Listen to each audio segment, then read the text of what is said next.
Well, I'm very, very happy to have my buddy Hamilton Souther back again. If you haven't listened to my previous podcast with him, very, very good. Hamilton and I put together one called Plant Medicine Essentials, which I think was one of my top most listened to podcasts in 2023 and is probably the most comprehensive podcast, if not recording, in the world on, plant medicine essentials and all the things that are important to know so you don't get yourself screwed up or do it wrong or whatever. And so there's lots Hamilton and I have discussed, but today we're going to get into some different topics. And Hamilton sent me an outline of things that I thought were worthy of dialogue on. So we're going to have a wrap session here. We hope you enjoy the ride. Hamilton, lovely to see you. Sorry we had so many technical issues getting you on. You're a long ways away. I forgot where you're at. Tell everybody where you're coming into me from today. Yeah, Paul, it's awesome to be here with you. And, thanks so much for this conversation. And I'm calling from the Peruvian Amazon. I'm in the Western Amazon, right by the borders of Ecuador, Colombia, Brazil, about an hour south of the city of Iquitos. I'm at the Blue Morpho Lodge. Right. And that's where your shaman school is, correct?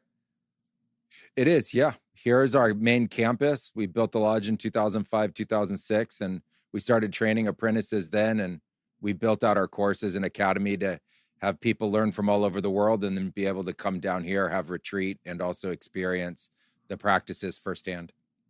Right. And you have mentioned that in a previous podcast. Why don't you just, so that people know right up front, give the website and maybe give some ideas of some of the courses that you offer so that if people don't make it to the end of the podcast, God forbid, that they at least know where to go look, because I love what you're doing. And you're one of the few people in the world I can recommend for that kind of training.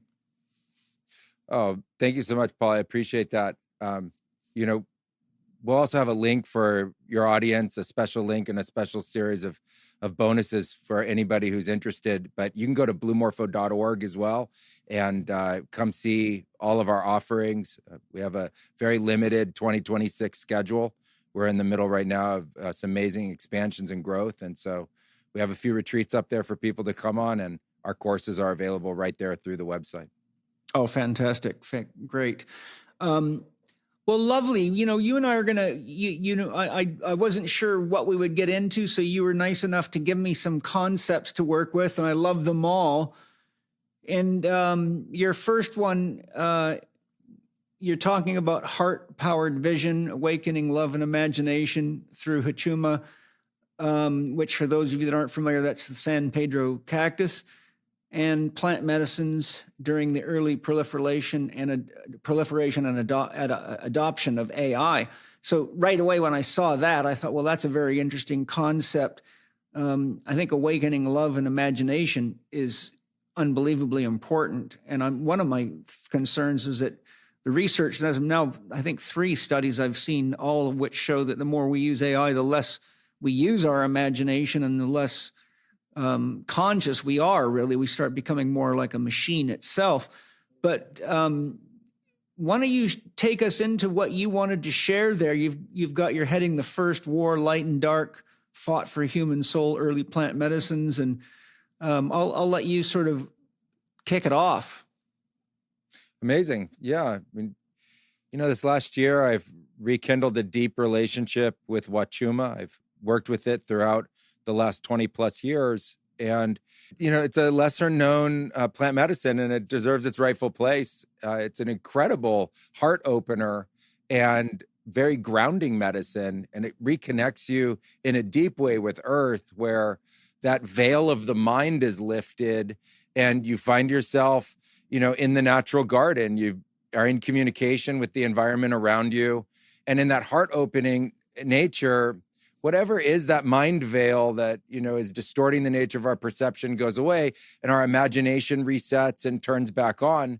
And in this time where things just are so screen-based and technical and, with this new proliferation of AI happening, I just think it's an incredible medicine for people to know about as a form of grounding and reset, and it gives you a long time in the medicine. So, you get a good 10, 12, maybe even 20 hours to be able to get really comfortable.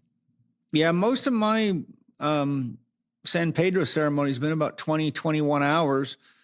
I've also had the great joy of years ago, a shaman friend of mine managed to get his hands on some mescaline that had been extracted from the cactus and put into pill form. And I would describe it like LSD with soul. It was really in the colors, and it enhanced my clairvoyance really wildly, and it was just stunningly beautiful. The day I ran out of that stuff, I was bummed because I've never been able to find it again. I've been looking for years and years, but it's a super special experience. And I don't know about for most people, but San Pedro, where I'm at in California, is everywhere. I probably got 20 of them growing on my property. Well, I think what's so amazing about that is that in the US, it's a common house plant. Yeah. People don't know that it's one of the most powerful plant medicines. I drive around, and it's everywhere, and it's available, So I just want people to know about it. I think it's important, especially at this time. The experience with it is nothing short of miraculous, as you've described.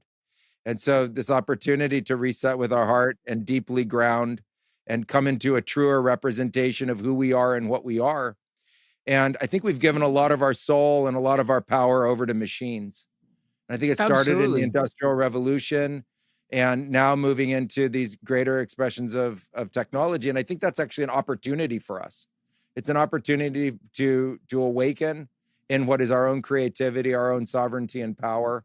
And I've found this year that Wachuma has been an incredible ally. Yeah.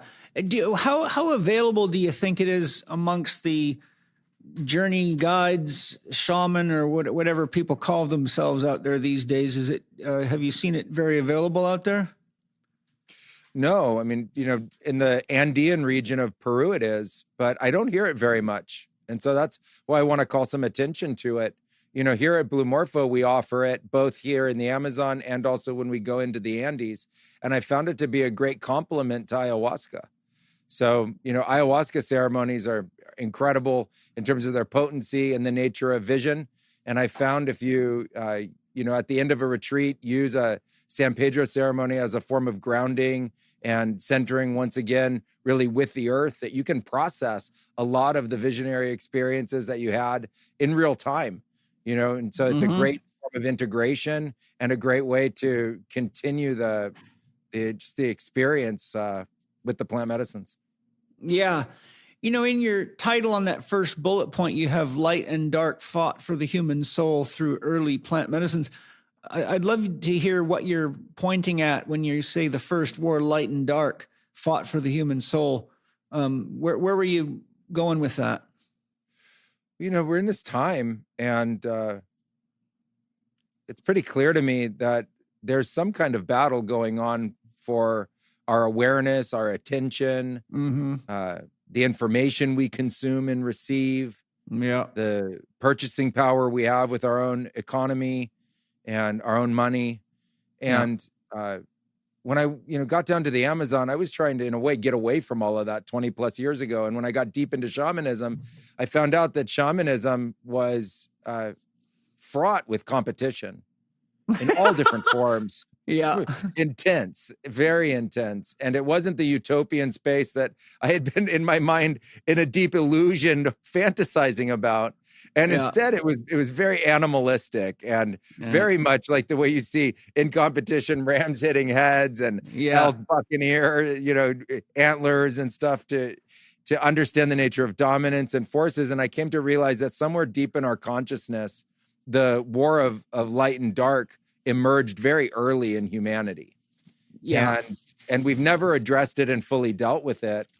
And so plant medicines have been a part of that for, thousands, tens of thousands of years. Yeah. And as I kind of studied the history of war, I tried to understand more. What was this thing in our nature? Why do we perpetuate this fundamental conflict now on a, global level? I came to realize that this war in our consciousness was the first war that we started fighting, and it ultimately turned into our conventional wars, moved in what we call World War I and World War II. And as we see the new proliferations going on, we're in trade wars, tariff wars, terror wars, religious wars, economic wars, and now we're seeing the weaponization of AI.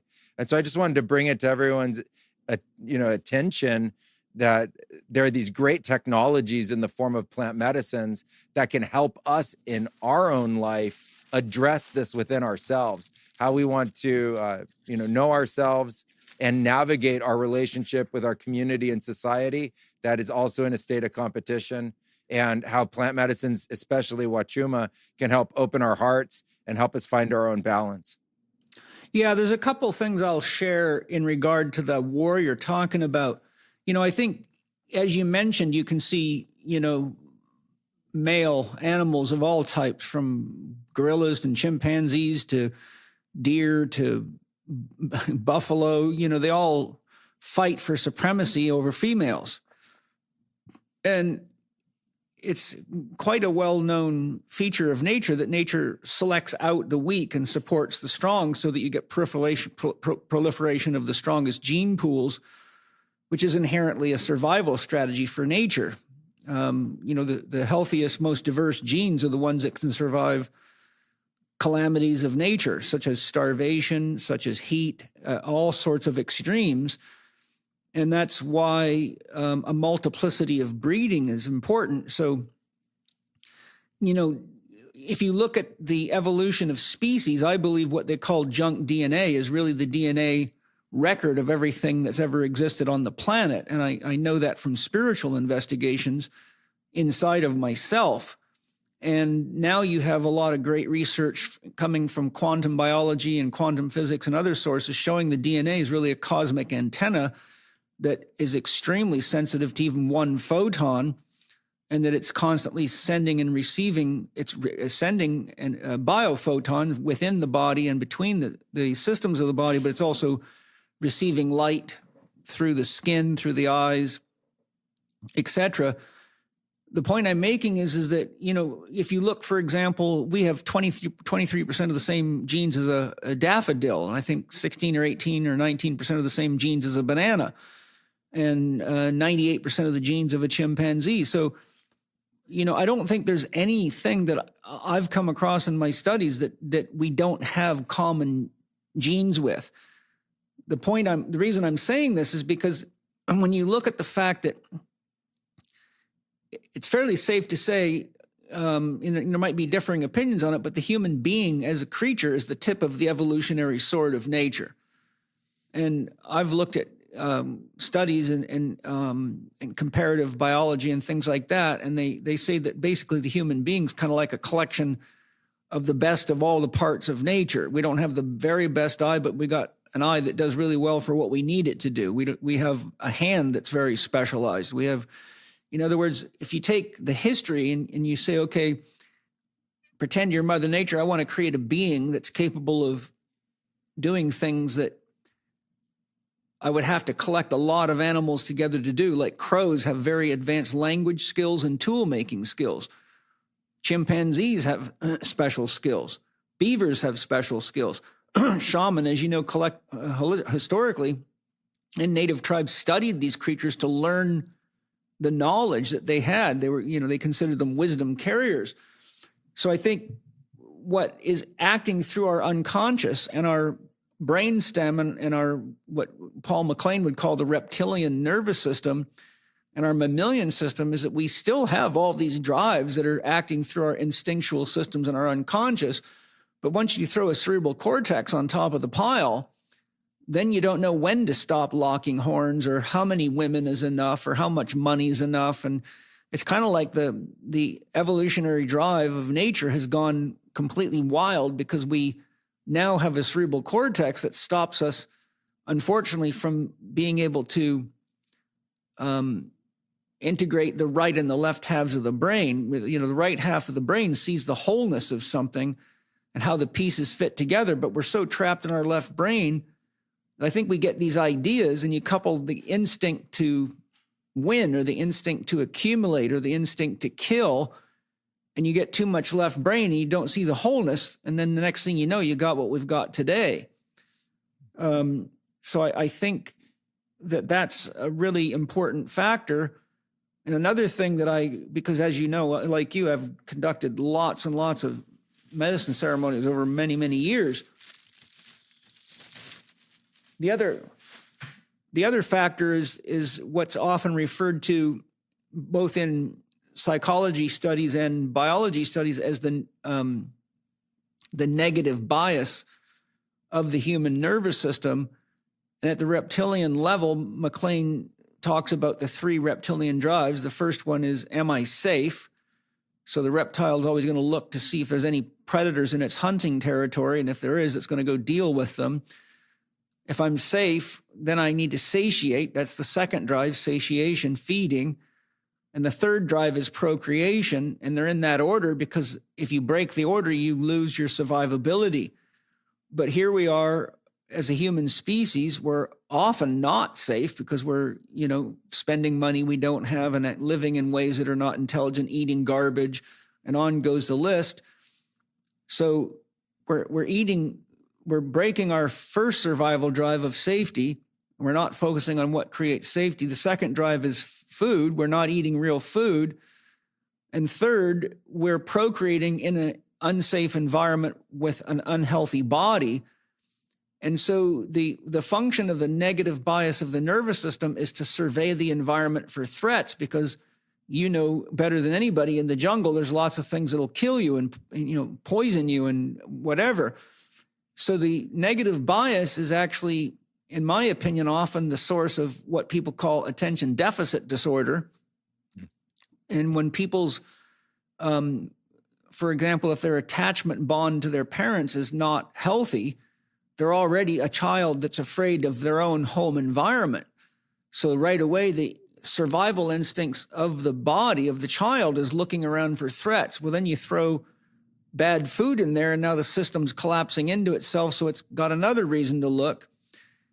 And I think that a lot of people don't realize when you go into a plant medicine ceremony and you break down the default mode network and the ego structure becomes porous, that a lot of these unconscious drives and mechanisms and instincts that are there to help us survive all of a sudden now get a voice in the conscious element of the person on the medicines. And so a lot of what I see going on in a lot of people, especially unhealthy people that are doing plant medicines, is that a lot of what they call a bad journey or a scary journey is really just the unconscious that's been trying to warn them and direct them for so long that they've so drugged and ignored that what they call a bad journey is really just the first time they've sat and had a chance to talk to their own glands and organs and nervous system. Any thoughts on that? Well, I love that idea. I mean, I fundamentally agree completely. First, I think people have forgotten that we're part of the animal kingdom. Exactly. Just straight off the bat, they're living in many people are living in a dream that starts at their archetypes and doesn't actually go into the flesh anymore. Right. So it's all mind. It's all mind. Yeah, and we know that the mind functions in the conscious aware mind. And from there in the brain, like the way you were describing, for most people, it's all left brain with very little imagination anymore. Yeah. The imagination's on the right brain is on really strong as a child, but it's the nature of our society to really kind of compress that and focus more efforts on left brain and just logical, rational, mathematical, understandings, which really is about division and parsing and cutting apart information instead of holism and oneness. And you see people get really focused in that part of themselves. And so when you have that coupled, that very logical, rational mind, coupled with being part of the conscious mind and not aware of the subconscious and unconscious, you bury the shadow, you bury in the unconscious all of the unresolved, atrophied and undeveloped aspects of themselves.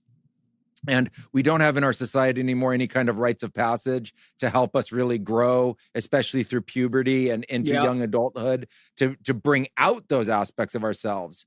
And, sadly, I agree with you. I was talking today with a group down here that, 90+% of a supermarket is not food. and, something that should be avoided at all costs, not something that should cost money, and we should never eat it. And when we do that, it suppresses our natural awareness in our greater mind and in our consciousness. It atrophies the imagination even more. And we move into a state of perpetual fear. And I think of it as like the fight or flight mechanism within us never goes off. It's just a low simmer. It's rarely spiked. It's a low simmer of fight or flight all the time. And we habituate that with the cortisol, with the stress hormones associated with it, with all of the disease that comes from that. And then medical drugs.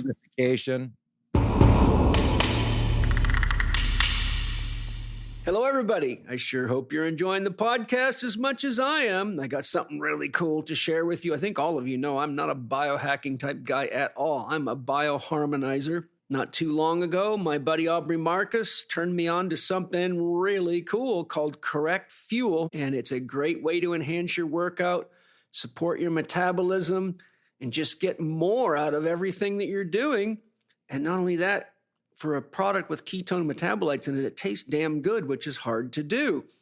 I'm super excited about it, and I really love knowing that I can take something that's good for me and good for my body and will help me lift bigger stones and have a better workout and show the young man how to do it. So, Aubrey, congratulations on such an amazing product. What would you like to share with the audience just so they know more about how it works and anything specific you think is important to share? Competitive athletics has been a part of my life since I was a kid. And there's certain things that we deplete ourselves of when we're sweating, when we're out in the sun. For me, it's pickleball or basketball or volleyball, beach volleyball. So I wanted to start with an electrolyte mix that I really felt captured the main electrolytes like you would get in a normal electrolyte packet: magnesium, potassium, calcium. Replenish your body with that. But I know that that's not enough. I wanted to have all of the trace minerals that come from sea salt. We actually took an extract called aquamin, which comes from the sea. So we're getting all of those trace minerals as well as those core electrolytes. And then adding those exogenous ketones, the GoBHB, that actually give you the ketone energy, which is the second fuel source for the body. So it increases your mental clarity and acuity, especially for, athletic sports where you're paying attention. That's super important to have that kind of mental clarity, as well as physical energy that you get. And to round this all out, we found an extract actually from, green beans that actually increases the body's ability to burn our own fat as fuel. So while this isn't designed for anything for weight loss, it's designed to maximize energy. But like, what if we could put all this together, make it taste great, and then allow people to actually push as hard as they want to push, whether that's athletically or whether that's just restoring your body after you've sweat through the night and lost. Or cleaning your house. Clean your damn house. Make your damn bed. Yeah. Well, I love it. It's awesome. And, I'm very shy, as you know, about anything biohack-like. And I really say you've done a great job with Correct Energy and Correct Fuel of bioharmonizing. So I tip my hat to you, brother. And Thank for you, any sir. of you that wants to try Correct Fuel, go to korrectlife.com/Spirit Gym. Get 15% off your first order. And while you're there, check out Correct Energy too. Aho, great spirit. Thanks, Aubrey. You're welcome. A couple of thoughts that came to me while you were sharing there that I'd like to share because they're really relevant. Yeah. Steiner did not want children learning to read or do mathematics until at least 7 to 10 years of age. And they have, in Waldorf schools, they test the kids regularly to see if they're ready. We had to hold Mana back from first grade one year because the test showed that he was not ready to go from right brain to left brain integration. And they said that if we put him in first grade, he'd have a very hard time sitting still and focusing, and he'd probably just find himself in a lot of trouble, and he wouldn't enjoy it, and he wouldn't want to learn. He wouldn't be ready to learn yet. So we kept him back a year, which I think was a great idea. But Steiner warned, for example, he says, if you teach children to read or do math, which are both left brain activities, they lose connection to wholeness. They lose... So the example I give is if you go to school, they'll have you dissecting a frog, and you'll be looking at the protein filaments or the this or the that of the frog, But the child whose left brain is turned on before its right brain does and this is why children are supposed to play and explore. The child's supposed to learn what the frog is in its natural environment, and so that it knows what frogness is. But if the child learns all about a frog from the inside as an isolation from the pond, then it's just this thing in a lab or in a high school, anatomy class or biology class, but it doesn't really understand frogness. So Steiner did not want kids doing that, and he didn't want them using technology such as televisions and now social media, because it also disrupts their left-right brain integration and leads to all the massive problems we have in the world now due to all that stuff.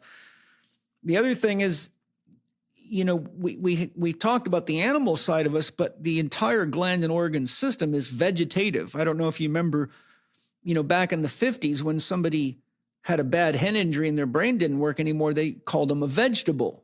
And that's because the autonomic nervous system and the glands and organs all function on the principles of plants in nature. They actually are plant-like.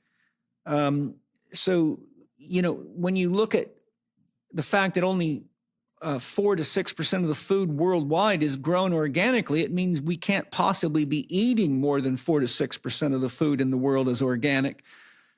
And when you look at the long list of chemicals being used on food and additives, preservatives, colorings, neurotoxins, et cetera, which I've talked about extensively and written about in my book, How to Eat, Move, and Be Healthy, now you have the vegetative system and the animal system in trouble, because the vegetative system links to the soil system in your intestinal tract, which is the microbiome, which is being wiped out by glyphosate and drugs and everything else. So the sort of the sad issue of this is that now we have all sorts of people that are in a crisis of some kind running off to do plant medicines, but they don't realize that when they go into ceremony and they actually are going to have a conversation with the rest of them for the first time, and the unconscious is going to get its own voice, they're not going to be able to interpret a lot of the symbology, because most of what comes up in plant medicine ceremonies as visuals is akin to really no different than a dream. And the same people that have scary dreams will have very scary dreams while they're awake enough to realize that it's scary, but they don't realize it's being induced by the plant medicine. And Rumi, in one of Rumi's poems, he addresses this. I've done research and found that this statement didn't actually come from Rumi. It came from another Sufi before him, but it still makes a good point. Rumi says, God sleeps in the minerals, dreams in the plants, moves in the animals, and realizes himself in man. And so there you see the chain of evolution, starting from the minerals, which is the foundation of biological life, to the plant life, to the animal life, to the human life. And this is all covered in Jean Gebser's structure stages of consciousness as well. And so one of the things that Gebser warned is that if you transcend without including the previous stages, you'll end up creating lots of problems for yourself. And so here we are at what Gebser would call the mental level, but we've lost touch with the mythical level, which is where we started telling stories. We've lost touch with the animated level of the animal kingdom. We've lost touch with the magic level, which is what we developed living in nature. And interestingly enough, art from that period of time, cave art and rock art, showed human beings without a mouth. It was only when we entered the mythic level of consciousness that we started seeing mouths show up in cave art and rock art, because listening is more important to survival in the jungle than talking. And so there we were in a fusion with nature. We were more like an animal that just lives instinctually and doesn't have all this conscious overlay. So the point I'm making is that this war within us is really a war of survival, but we often don't realize that we're the ones doing it to ourselves. But due to a lack of spiritual evolution, we're projecting all this fear and insecurity and bias and programming out onto other people, which just perpetuates the war. And, Ken Wilber says many times in his teachings that the number one cause of war is religious differences. So here you have a paradox. Religion's supposed to teach us unity and oneness and love for all, yet it's the number one cause of us killing each other. And politics co-opts religion in order to swing votes and do all sorts of shit. And now you got, during the pandemic, we had the Pope telling people God wanted them to get vaccinated. So how's that for a hijacking of God consciousness? But I think these are very, very important things. And now we're outsourcing our creativity and a massive amount of our decision-making processes to AI, as you and I were talking about before we started the recording. I think that's just, that's another very, very dangerous, it looks like an advance technologically, but when we're like 15 orders of magnitude behind in our moral and spiritual development, it's like handing a AK-47 that's loaded to a bunch of kids playing cowboys and Indians in the backyard. Well, someone's going to get killed. Yeah. I agree with you completely. The nature of spiritual development within us requires going deep in on long journeys and spending time in there and having the time to go within and ultimately address everything you find. I think a lot of people want to try to understand what's going on within them kind of in a checklist instead of going in the deep path of inner discovery. And as we do that, we have to enter into our own consciousness. And you have to go through all of the layers of development that, has been clearly mapped by our ancestors and the great thinkers and modern philosophers of today. And, the opportunity to do that is, I think, what's most necessary for us, in today's day and age. Without that, we go entirely into mind, and then the tools that we have to affect us are at mind. Yeah, and I think I know you and I have talked about this, but it's appropriate now. One of the main things that drives people to do plant medicines is that their life is falling apart, and there's this or that going on, or they feel lost, or all the things that as well as anybody knows. But when we really look carefully, I think there's a big misunderstanding. A lot of people think, I'm going to do a plant medicine ceremony and I'm going to be enlightened, or all my problems are going to go away, or the medicine is going to fix me like a magic drug. But I think what a lot of people overlook is that the plant medicines are phenomenal for opening the gateway to the repressed elements, to the unconscious elements, and to all the way, as to the very deepest levels of your being, and going through rebirthing processes and even cosmic rebirthing, all the way back to the beginning of the formation of the solar system or our galaxy or any number of things. But what the plant medicines are often doing, aside from inspiring you and reconnecting you, is showing you where the healing is needed. And that's why a skilled guide is so important. And, like after I do ceremony, I spend a whole day minimum just sitting around with them and saying, okay, let's talk about what came up. And of course, I'm monitoring them all the time. So I know when they were scared and when they were hyperventilating and when they were screaming and crying. And so I'm keeping a careful eye on all that. And so I say, let's talk about what happened. About this third hour in, it looked to me like you were really going through some childhood pain that was unresolved. And then we dialogue on it. And we try to understand that. And then from that, I decide, do they need a longer integration period? Should they go into some therapy? What does that look like? So I think what I'm really wanting to bring on the table, and I know you agree with me because I know you're a professional at what you do, people actually often have the impression the plant medicines are going to fix them, but they really show you where the work of spiritual growth and healing begins. And it's supposed to be how you get focused on what you're supposed to do without drugs in the system.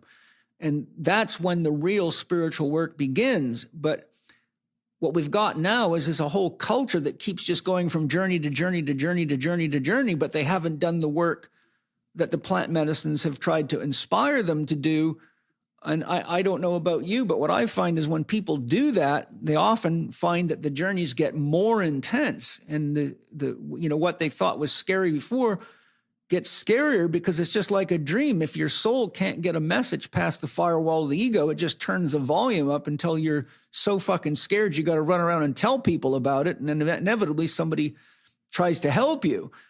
So anyhow, I just love to hear your thoughts in that regard. First of all, down in the Amazon, there's a medicine culture and there isn't a drug culture. I was just back up in the US in Silicon Valley for the last month. And what I saw there was a drug culture trying to wrap its head around medicine. Mm-hmm. And, in the medicine culture down here, the only people that regularly use plant medicines are the trained Maestro Médico Vegetalistas, the actual doctors of the plants. And the people utilize them when necessary for treatment for a period of time. And it can usually be anywhere from 3 to 5 ceremonies. And then they have a long period of integration. Yeah. And I like to think of the plants as an opportunity. If you have something fundamentally wrong with you, in the sense of a disease or illness, they can help heal that, just like when we take other kinds of medicines to help heal something acute. But then after that, it's the opportunity to grow. It's the reset. It opens you up and helps you become aware of something that's repressed within you. And that's now the time for growth. And I think that's where our spiritual practices come into play, and being supported by a community that understands the nature of the experiences that you had. And obviously, if you have somebody who can be a mentor or a master guide for you, that's really important. And I just think we need to really kindle what is a medicine culture instead of a drug culture, and get people out of the mindset that you're supposed to take drugs forever, especially pharmaceutical ones, and get into the mindset that we only need these when necessary. And the plant medicines are that opportunity. Yeah. What I would like to add to that, I'll give an example. Yes, plant medicines can be very, very therapeutic. They can do a wild number of things, from left-right brain integration, nervous system integration. They can decrease inflammation. They can help enhance microbiome diversity. But I'll give you an example of the healing that the plant medicines can do, but why we have to be conscious not to depend on the plant medicines to do the healing that we're supposed to be doing. Ayahuasca is an excellent anti-parasitic. It's absolutely perfect. And sometimes I'll actually give people Peganum harmalina as an anti-parasitic because it works so effectively. But so I'm going to use this as an analogy. You go to the jungle because you got a real bad parasite infection. Someone tells you ayahuasca tea can kill the parasites. You do the journey, you feel better, but you go home and you start eating sugar and junk food and staying up too late at night. And so so then what do you think? Oh, I got to go do another ayahuasca journey. But it won't matter how many you do, because you've got to actually do the work to keep a body healthy and to keep a mind healthy. And ultimately, at the end of the day, it's our beliefs, conscious or unconscious, that drive the behaviors that lead to the choices that lead to the outcomes that often lead people to ceremonies or doctors or whatever it is. And I think that the problem there is that we have a lot of people disseminating plant medicines that don't actually have enough depth of knowledge of the physiology of health and of psychology. So what you get is a drug culture versus a medicine culture, and you get people that don't realize, why do you have a parasite infection? Why do you have anxiety? Why do you have gut problems? Why do you have eliminative problems? Why do you have chronic headaches? And on goes the list. And all of this stuff requires a fairly skilled excavation of your life history, your trauma history, your story, your inner story, the things that I have to look at to say, okay, how do I begin to coach this person to bring resolution, and where do they need an education so they know what it means to take care of a body? And that includes, my 4 doctors. What is happy making for you, and what are you willing to do each day or each week to create happiness for yourself so you're not dependent on an external source for it? What kind of movement, stretching, mobilization do you need to keep your body healthy? What should you be eating for your individual needs, either medicinally or generally? And how much rest do you need? And are you taking any time for introspection and time for being with and in yourself? But we don't have, other than Chek professionals, I don't know anybody that's teaching an integrated 4-doctor model like that. And, the problem is I've been making a very good living teaching that, but I shouldn't be having to teach that, because isn't it a paradox? We put satellites in space all day long and people on the moon and then develop, all sorts of dangerous technologies to kill and control people, but we don't have any money going into actually teaching people how to be a healthy human being.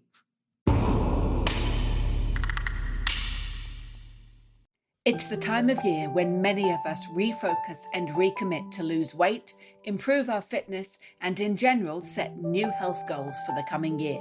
The problem is that typically these resolutions don't last beyond the end of the month. And that's not because people lack information.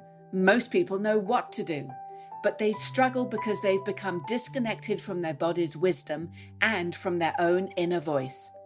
And that's why Paul created Holistic Lifestyle Coach Level 1. Yes, you'll learn the fundamentals of breathing, eating, moving, sleeping, drinking, and thinking. These are the 6 Chek Foundation principles, which are guided by the 4 doctors: Dr. Quiet, Dr. Diet, Dr. Movement, and Dr. Happiness. But more importantly, HLC1 is not just another course or program. It's a powerful immersion to help you get in harmony with your unique design. It's practical, it's experiential, and it's deeply transformational.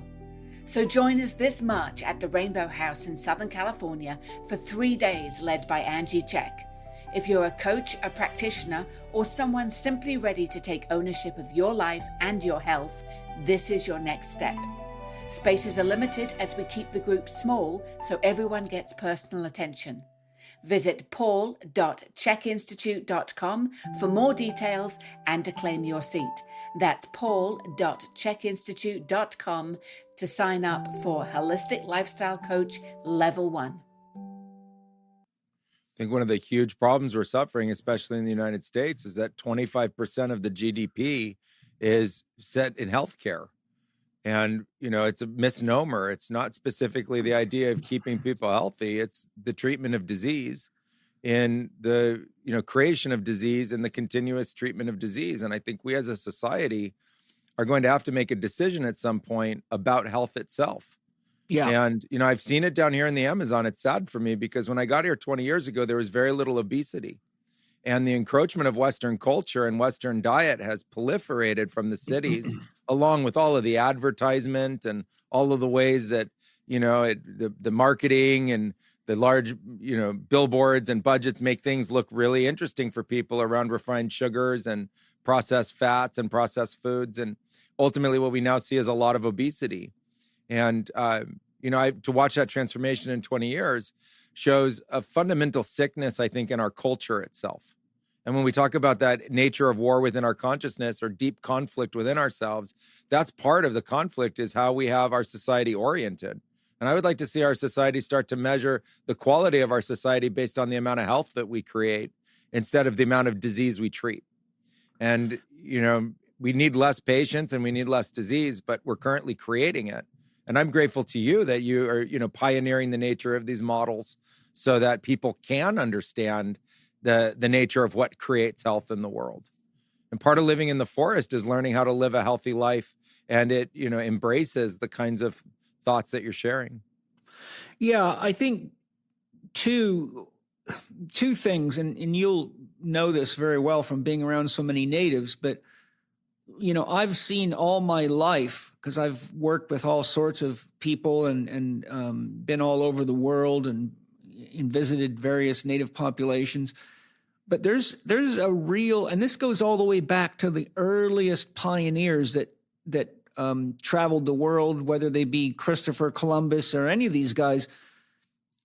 And I've watched many documentary series about this, especially The Wild Frontier. If you haven't seen The Wild Frontier on Amazon, it's awesome. But it's all about the pioneers who moved from, immigrated from the west of the United States or east of the United States to the west, and what they had to do with getting here with wagon trains and doing the first survey lines and all that stuff. It was just wild what they survived, and, Indians trying to kill them and everything else. But the thing that keeps coming up over and over again, you can read it about it in books written by Native Americans and other Native cultures about their interaction with white men. But the natives have an inherent attraction to anything shiny, jewelry, tools, anything that's shiny. They just love it. And there's many books in my library where the white men would talk about how they would, basically trade the natives a bunch of junk because it was shiny and glittery for real food and furs. And the natives had no idea. They just got a bunch of junk.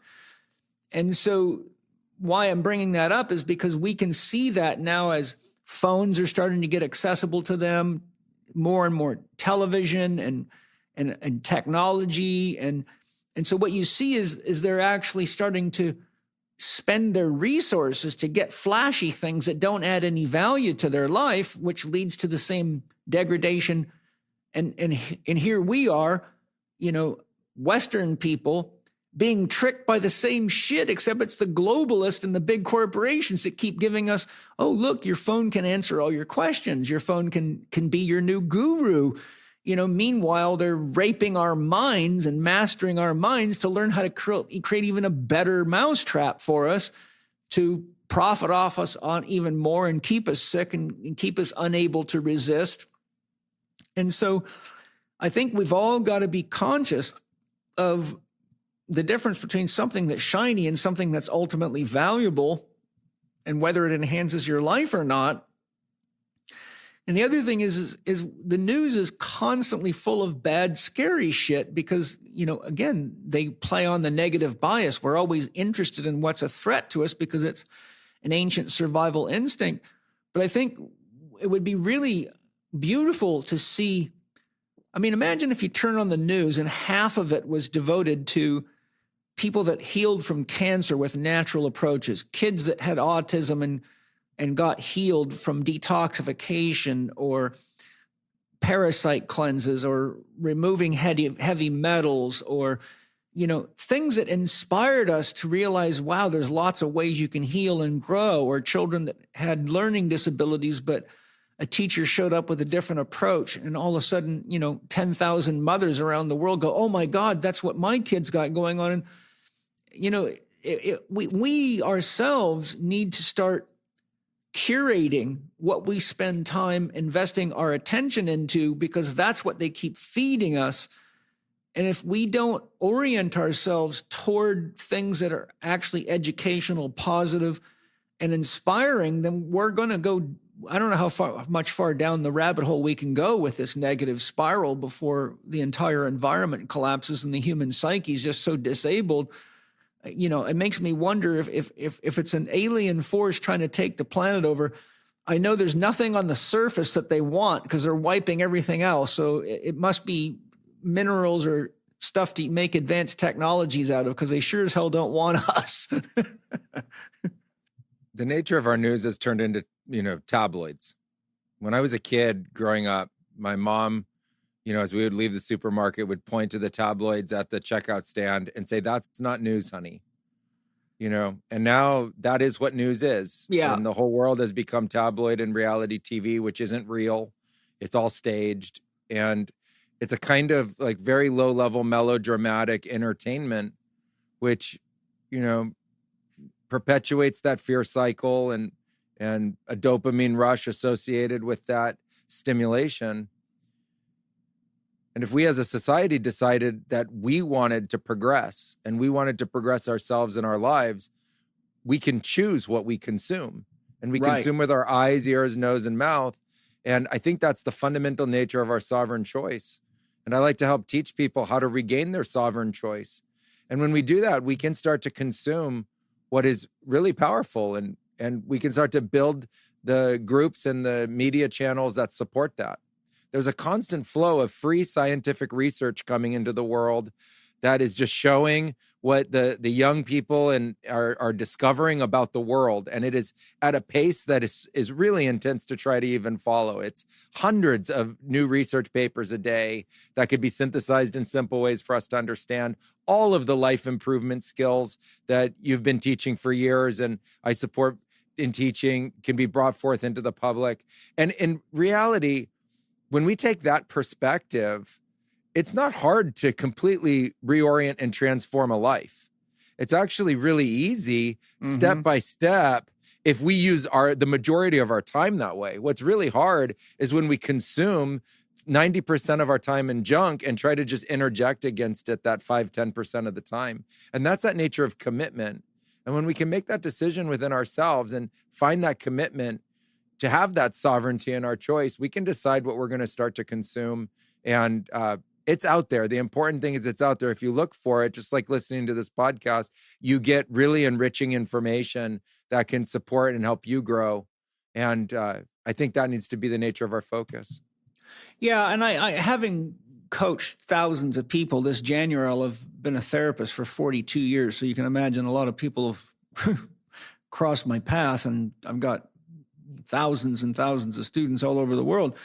But, one of the things that I think's missing that's really directly related to what you're talking about, most people are just getting by. They're and it's become way too common to settle for being average. And I know enough about you to know you're not a kind of guy that settles for average. I've always wanted to win if I was going to play a sport. I wanted to do the best I could do.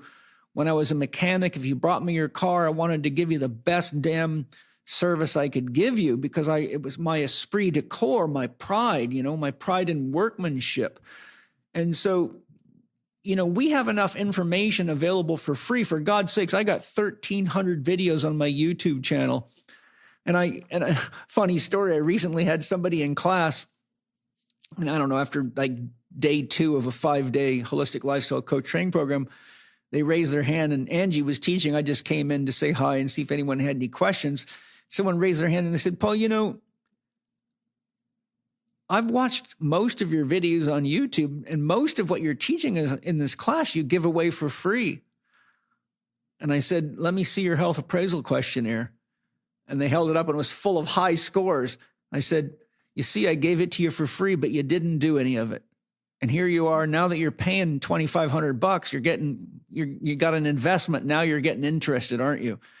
And I said, you see, I've given enough information for free to everybody that pretty much most of the problems would go away if you just actually did what I gave you for free and give for free every day.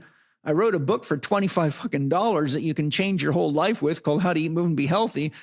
But the point I'm leading to with this, Hamilton, and I think you'll agree with this, if you don't have a big enough dream, then you just become comfortable in a state of crisis all the time. That's why Jerry West says, when you have a big enough dream, you don't need a crisis.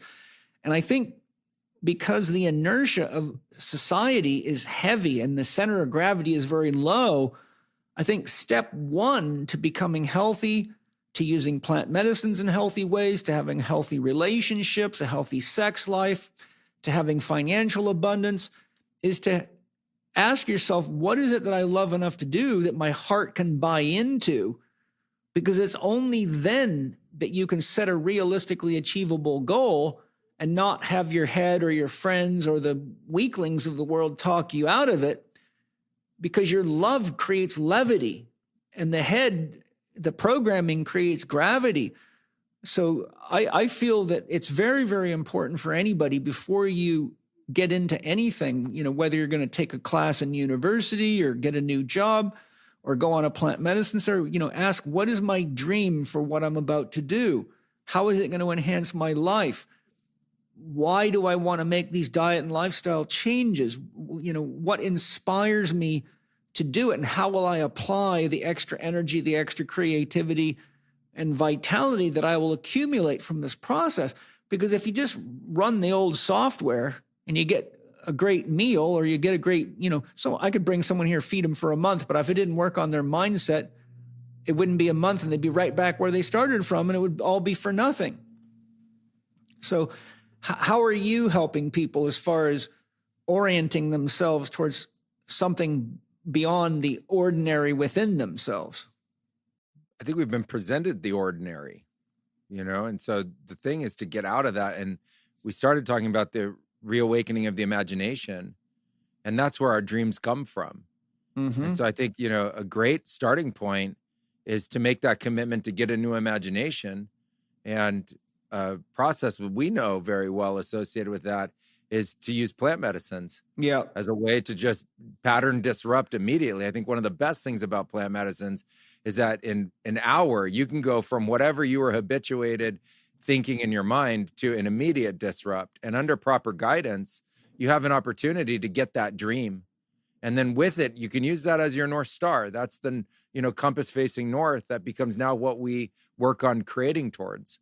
And part of that, when you describe all of this information that you give away for free, but what they don't get just from the information is the presence of the mentorship, the structure, and the community, the collective, whether it's the community with you personally or the community that you've helped create, that I also think is really important to somebody being able to synthesize that information. And so you get a new dream and you shift fundamentally, however we've atrophied our imagination. When we were kids, we had wild imaginations and then we could rationalize around that. And as we get older, there's something fundamentally mundane. It has seemed to me almost exoskeletal that seems to form, that we lose this vibrancy and this neuroplasticity in and around our ability to dream. And so I think we get a new dream. And with that, we can start a path of transformation and change. And then to set realistic goals associated with that, and we see all this stuff in the body piece of this in and around, people offering 6-week transformations and things like that.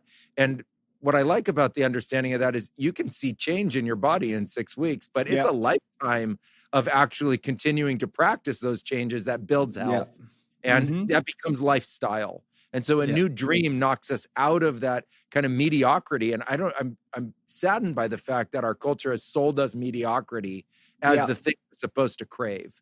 And I fundamentally think each individual's a miraculous being because there's no copy of you.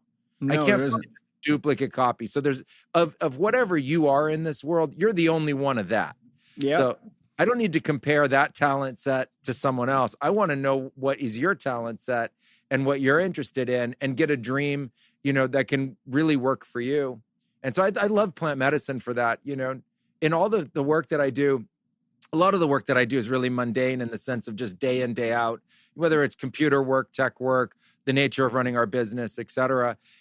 But I can just go to my plant medicines and I have that tool that I know I can immediately get out of what's become the habituated pattern and get that very quick reset. And I think that's step one.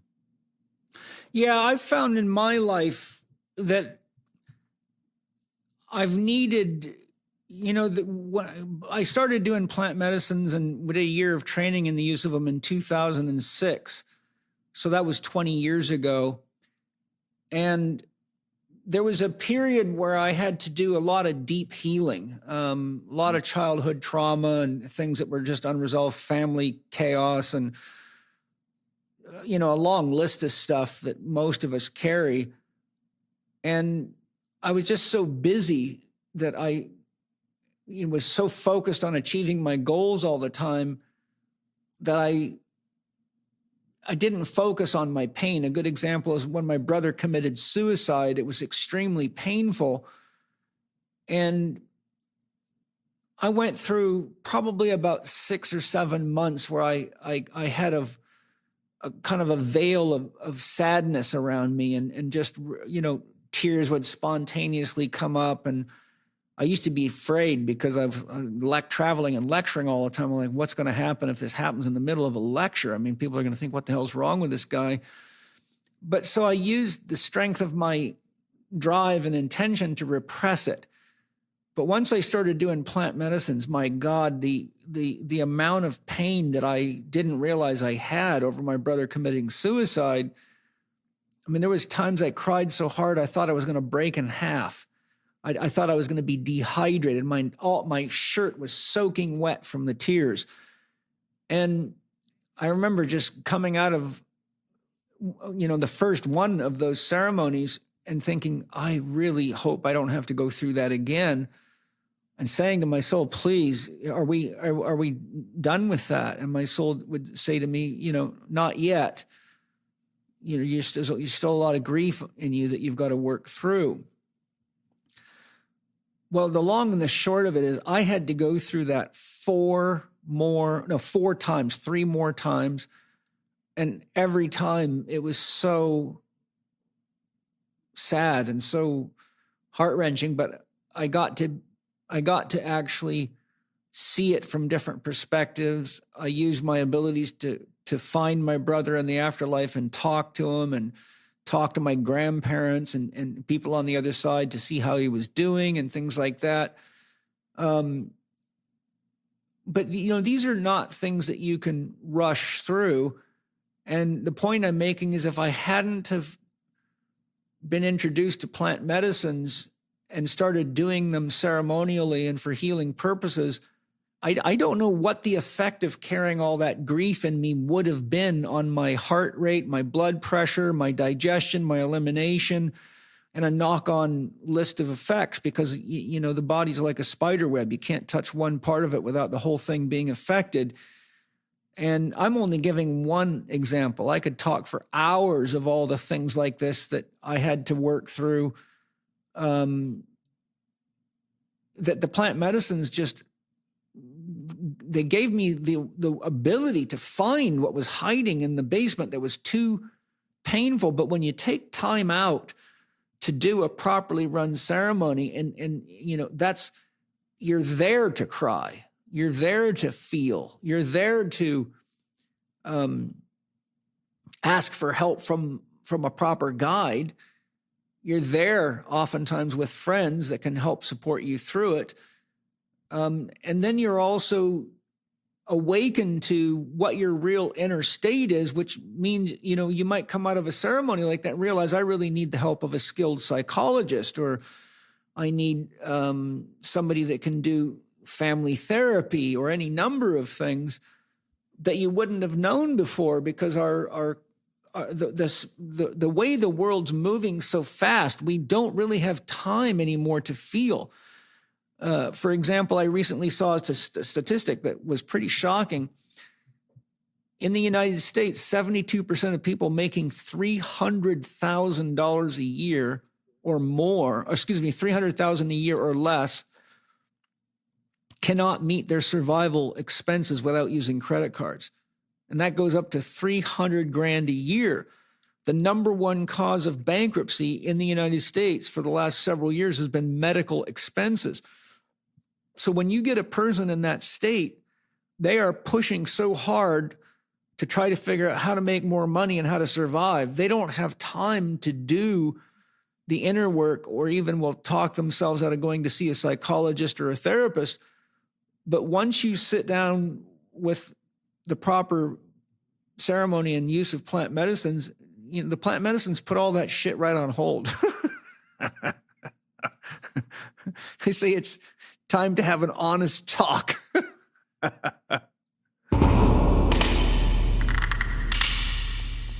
I'm sure most of you are aware, even though you may not like the taste of organs, that organ meats are extremely important and good for you.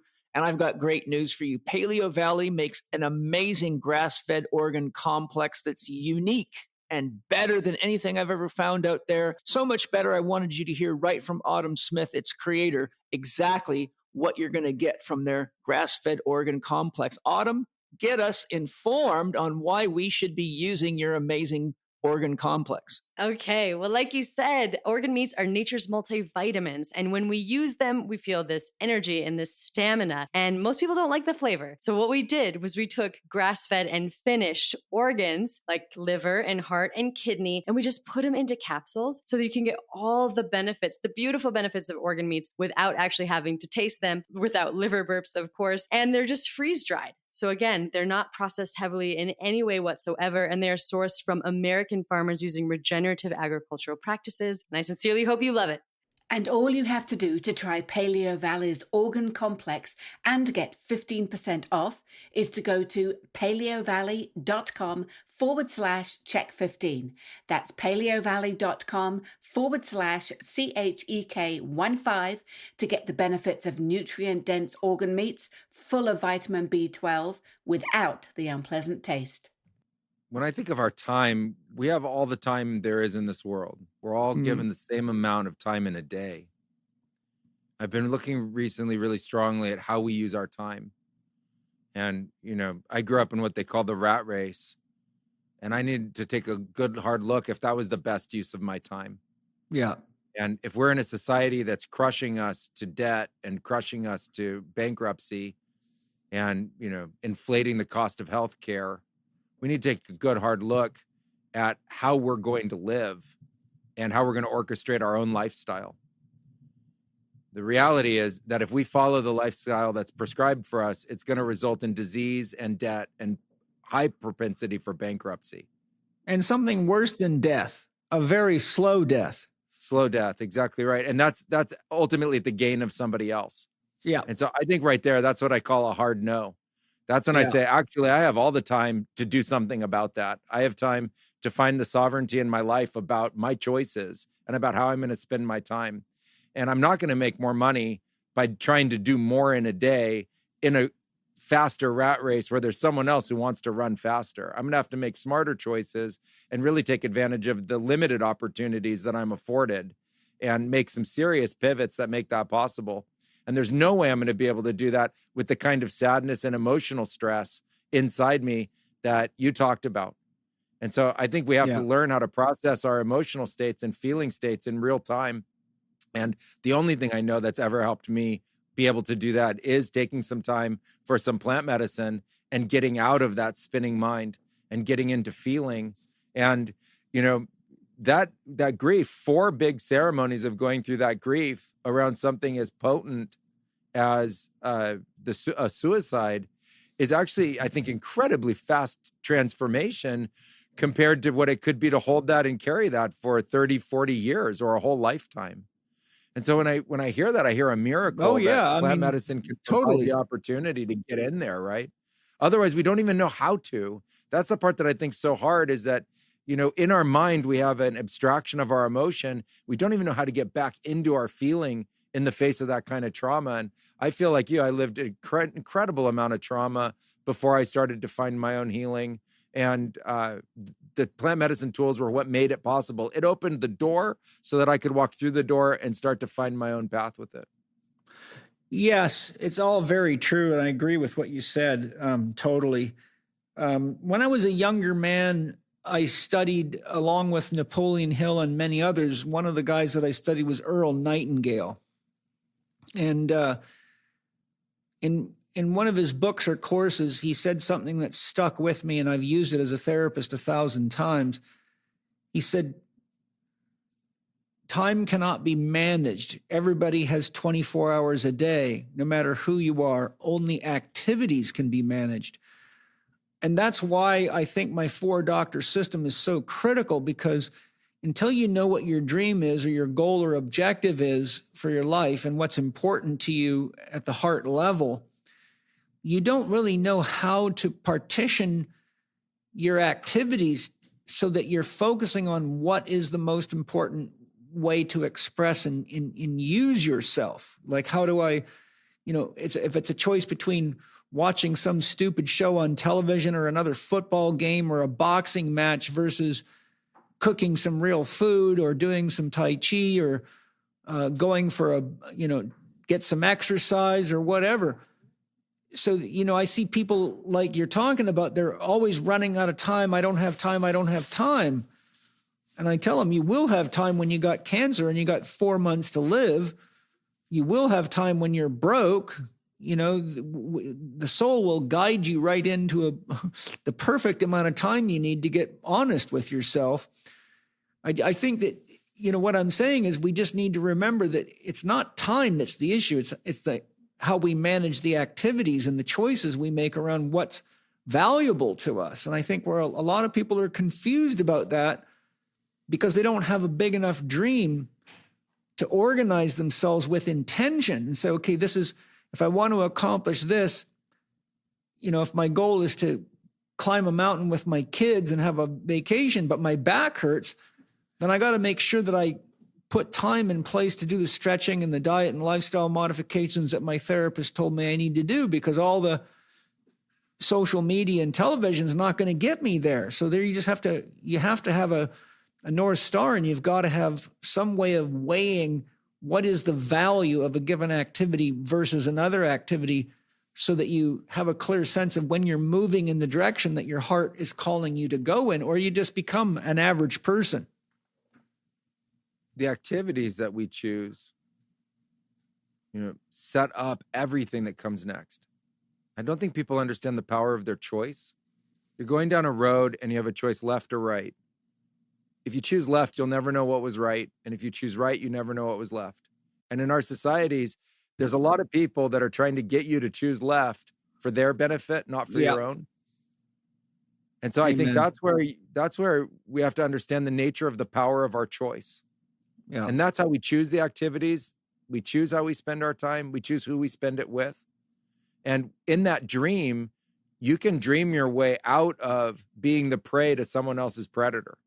You can dream your way out of being stuck and mired in a life that feels like it's being overwhelmed with mediocrity.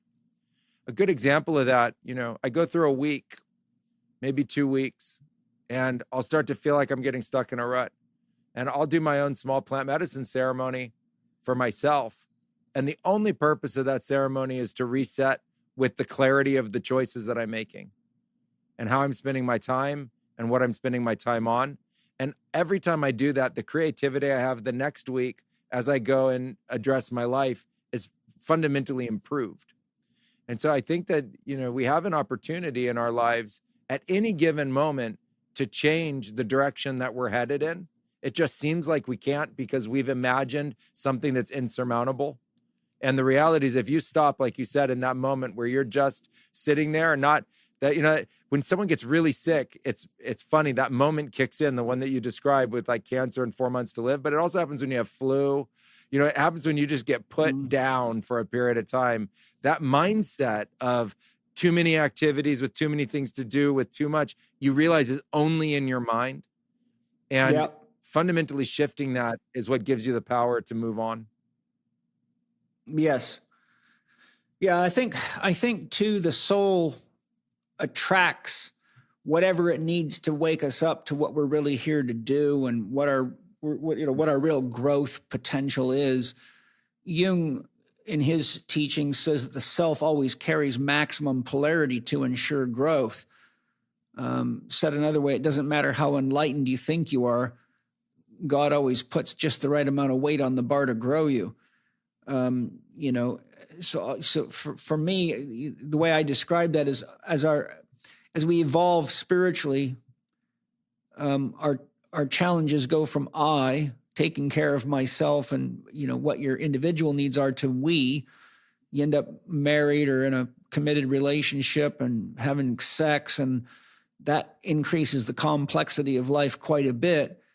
Once you mature from I to we and you get that under control, then God says, here, now let's start thinking about issues of the world, so that you can, now that you've evolved to that level, you can contribute at that level. And then, you look, and here we are talking about all these world issues right now, but we're also talking about I problems and we problems, because like you said, if I get people all the time that I need to get off of certain foods or sugar or gluten or any number of things, but if I can't get the family or their spouse or everybody in the house to do it with them, it's almost impossible, because it's like putting drugs around a drug addict and expecting them not to touch them. It's extremely hard to do.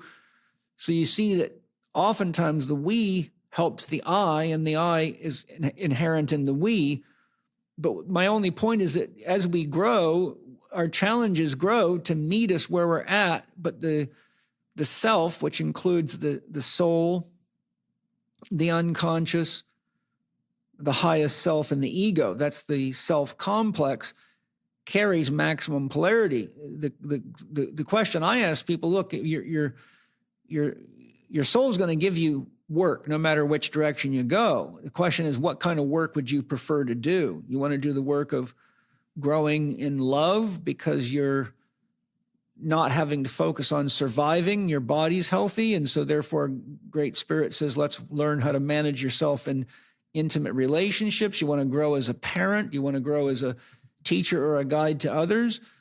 I think we naturally evolve, but we have to take responsibility for our I-ness because, we're 50% of every relationship we have. So I think it's really important for a lot of people to look at the activities they're investing in and say, is it helping me be healthier? Is it helping me fulfill adult responsibilities? Is it helping me manage the responsibilities of love? Or is it just a distraction? And if you can't make that clear distinction, you're really not an adult yet, because it's an adult. The adults have to make that decision. And that's what a rite of passage ceremony is for, to make sure you know what it means to be an adult. You don't get confused about these things. We have an opportunity in our society. We have an opportunity in every moment within ourselves. And I think the thing that highlights in what you said that really comes forward is that in all of that, there's a matrix of fear. Mm-hmm. And fear is limiting the nature of our vision through that. And if we don't address fear directly head on and learn how to turn our fear down and learn how to turn it off, it perpetuates a kind of nightmare through that entire dream, through the I and through the we. It separates us from our higher self. It blocks us from our subconscious where we just know better. And it leads to a kind of internal dishonesty that corrupts our belief systems. Mm-hmm. And then we start to believe that things are too hard or insurmountable, or we start to believe we can't get our partners, husbands, wives to understand, or the kids are going to put some kind of pressure on us, or we're stuck in some kind of fate that we can't get out of. And so, I think in this moment, it's where I turn to trust. For me, when you were speaking, it rekindled in me early in my plant medicine apprenticeship, where I had no idea how to take on the weight that I was being presented. I was in my early 20s living in the Amazon in a traditional lineage and apprenticeship, and being just thrusted every day with a weight that seemed like it was too heavy to carry. And I had to make a deep decision about what I would trust in the universe. I was living in the forest. I was scared that I could, perish or die. I was scared that I could be killed at any given time where I was living, from a variety of different sources. And I came to realize I had to trust the universe. Mm-hmm. I had to come to a deep internal awareness that there was something fundamental about life, and that the universe was not against me, and it wasn't there trying to crush me. The universe, as you said, was giving you just enough to keep growing and keep learning, and that there was something real about that in the weight of life. They called it el peso de la vida here, the weight of life, that there is a weight that you feel and that you experience in life. And that in right relationship with the universe itself, it's just enough to keep you growing. It's just enough to keep you going, but not crushing you, not throttling you, not destroying you in the way that our fear wants to project in our mind. And then there's also this miraculous nature of the universe also giving you what you need. So when you are confronted with that thing that you just don't think that you can deal with, it's just too much in your mind, there's other support networks that start to show up that weren't there in your mind at the beginning of that. Maybe the heart turns on. Maybe a loved one sends you something that gives you that piece of wisdom or a gift, or somebody helps you financially in a moment that you didn't have before. And it's the fear that's intoxicating, that's shutting down our ability to represent that trust with the universe. And I ultimately learned to fundamentally trust the universe through every aspect of my being, because I knew that it wasn't giving me too much, even though my mind could tell me that story. Well, we are the universe. I mean, we're not only the universe, we're that which transcends it, which, for some people is God. For some people, it's whatever they signify it as. But I think it's important for everybody to realize that it took the whole universe to create us. It's living in, as, and through us. It's exploring itself. We're in a participatory universe. Look at the observer effect in quantum physics. It tells you that you're very involved in everything that's happening. There's no way around it. And I think to expand on what you were just sharing, because it's important, I think, a lot of people are afraid of a lot of things that aren't worthy of being afraid of. Zig Ziglar uses fear as an acronym for false evidence appearing real. I say to people all the time, in my classes, I say, how many times have you found yourself afraid of this. I'm not going to have enough money to pay the bills. Nobody loves me. My spouse is going to leave me, and on goes the list. And I say, how many times did those things that drove you crazy and stressed you out actually happen? And most of my students say, well, actually, hardly ever. I say, there you go. That's why you got to learn to manage and discern real fear from false fear. Then they say, well, how do we do that? And I say, okay, I'll tell you how to do that. If you've got food, water, safety, or shelter, warmth, and people that love you and the ability to love yourself, and you've got breath, then there's nothing to be afraid of. You've got all you need to live. The rest of it's just bonus material. More clothes, more food than you need, more money, more cars, none of those things are really important. But, a lot of people get a dent in their fender and you'd think that, they'd been diagnosed with terminal cancer or something, or their clothes don't fit perfectly, or they don't have the newest iPhone, or, they're all wound out. I think we really need to remember that a lot of our fear is just false evidence appearing real because we've become caught in a cultural illusion, and we've lost touch with, what safety really is. And to remind themselves, if I can breathe right now, got access to food, water, safety, shelter, warmth, love, then there's really nothing to be afraid of. It's just, again, what is my dream? What activity should I be focusing on? And then, when we start thinking and practicing that way, I find that the mind starts to calm because you realize how much of it was just smoke and mirrors. And, and when you look at the function of the mirror neurons and how they work and how effectively they work, I think when people spend too much time engaging social media, they don't realize that the mirror neurons are actually imprinting them with all this stuff as though it was real. Like our mirror neurons, for example, help us have empathy for someone else's emotion or a pain. If you just found out one of your best friend's spouse had just died, your mirror neurons would pick up the energy, information, posture, and gesture coming from them, and it would be natural to morph into them similar postures and gestures because that creates sympathetic resonance, so it creates connection. But if we don't realize when that system that's very important in a tribal society keep us bonded and understanding and feeling each other is working against us, then you can get hijacked by the dopamine pirates. Millions of people are carrying parasites, and most don't even know it. In fact, the chances are good that you have one or more parasites inside you right now, leeching off your nutrients and strength. But before you get all freaked out about it, here is some good news. Organifi's Parasite Cleanse Kit contains a unique and specialized blend of carefully chosen natural elements that help locate, kill, and remove unwanted guests and pests from the body. Like a magnet finding iron in the sand, these ingredients adhere to the toxins and parasites and pull them out of hiding, ultimately removing them from your body. This two-step combination of 100% natural ingredients includes the Parasite Cleanse capsules and the Bind and Restore tincture, creating an easy-to-use cleanse that is perfect to help get rid of your unwanted guests. Now is a great time to try Organifi's Parasite Cleanse Kit and save 20%. Go to Organifi.com/Chek20 and use the promo code Chek20. That's Organifi.com/CHEK20 and use the code Chek20 for a 20% discount. I don't think most people understand that from the mammalian nature of ourselves, that the way we absorb information is real for us. Yes. Just period. Like you got to use your eyes to navigate your environment and your ears and your nose. And that's being constantly now manipulated through digital interfaces. And it's all acting. It's all acting. There's nothing real in it other than people who are willing to bring forth real information and real conversation and share it. The rest of it is a kind of stylized version of a hypnotic concept of reality.